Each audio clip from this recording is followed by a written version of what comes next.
Good day, ladies and gentlemen, I'm Briareos Kerensky and welcome to the review of Natsuki Chronicles, Cute Corporation's latest horizontal shoot-em-up for the Xbox One. Cute Corporation are a small team of 8 people with 4 titles under their belt, all shoot-em-ups. They started in 2004 with Judgment Silver Sword on the WonderSwan color and published Cardinal Sins on the same console the year after.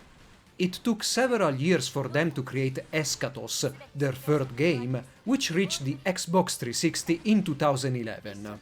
2 years later, Cute hit the same format with Ginga Force.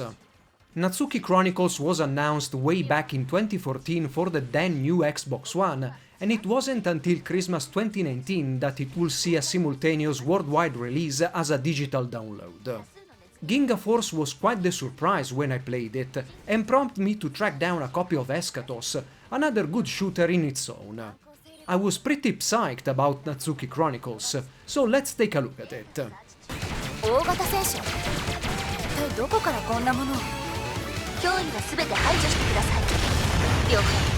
Natsuki Chronicles takes place in the same time frame and location as Ginga Force, the planet 7th tier, and narrates, or chronicles, the adventures of Natsuki, who previously appeared in Ginga Force as the 6th boss. Compared to its predecessor, Natsuki Chronicles is much lighter on story content, cutting pretty much everything needed to understand what's going on. Without knowledge of the events of Ginga Force, you'll only grasp that the Magni Corporation is conspiring to take full control of the planet 7th tier, there is an advanced AI involved, and a girl named Margaret, whom Natsuki knows, is trying to do something about it.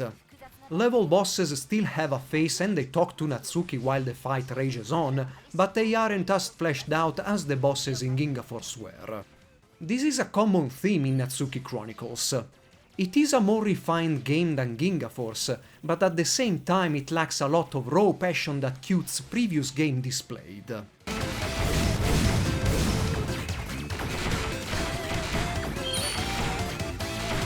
Natsuki's ship is armed with a main weapon, a sub-weapon and a special attack. Main and sub-weapons can be fired together, but doing so will decrease their firepower. The special attack can be used at will as long as the charge lasts. You can mix and match these 3 tools as you see fit before every stage, chosen from the selection you have unlocked by completing various tasks. The main weapons include focused lasers, wide area waves, powerful beams, explosive grenades, and homing bullets. Secondary weapons usually fire to the rear, but a handful fire to the front. Special attacks are performed by options flying alongside Natsuki's ship and vary greatly in use. All of them are able to damage enemies upon contact and absorb certain bullets, but some focus on defense while others are of a purely offensive nature, like the search options that will home on enemies as long as you keep the special attack button down.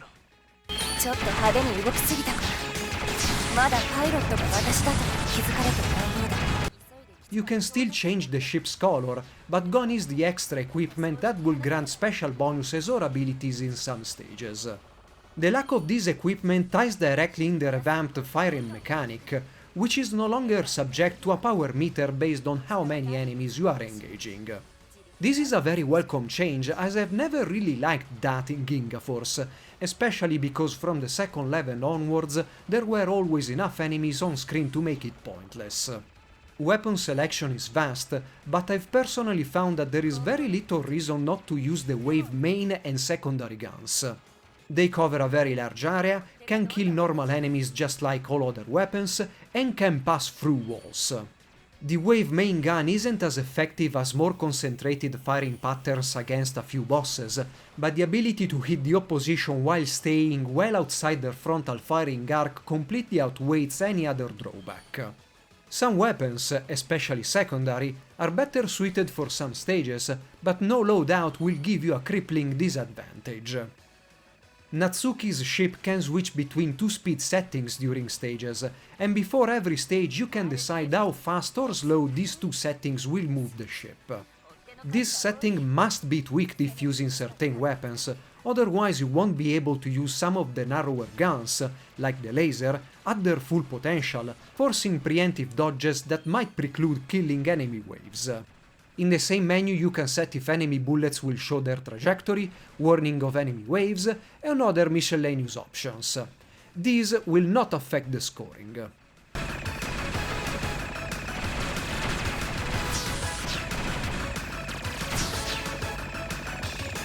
Stages develop horizontally for the vast majority of the game, with only a few sequences altering scrolling direction. Gone are point-of-view changes that make Ginga Force's stages so dynamic and fun to go through. This is something I sorely miss. Ginga Force kept constant rules and maneuverability no matter where the camera was pointing and made stages and bosses very interesting. A few stages in Natsuki Chronicles show the same basic ideas, like level 4, 5 and 6, but don't quite reach Ginga Force.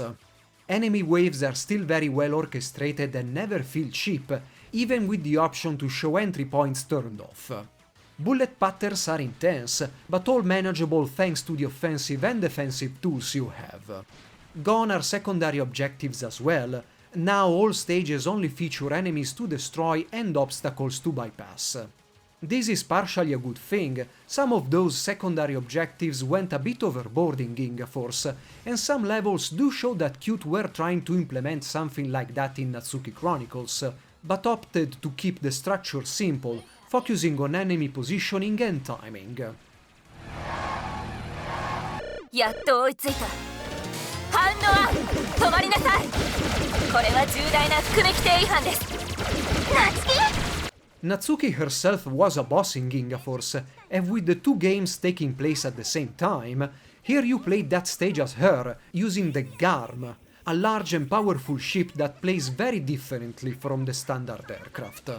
This is the only stage where you don't need to outright destroy your opponent, and it's a pity no other level used this special ship. It would have been a nice diversion.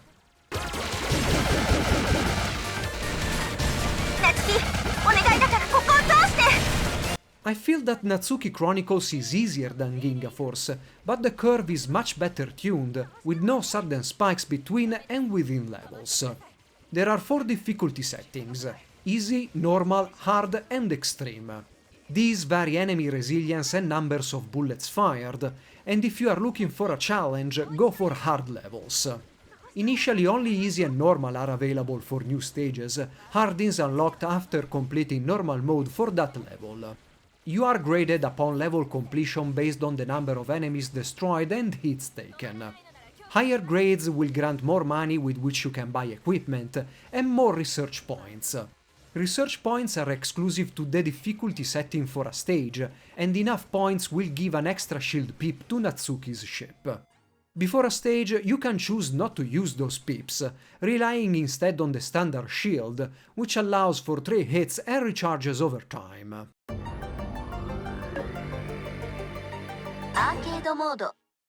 In addition to the story campaign, aptly named Chronicles mode, there is also arcade mode.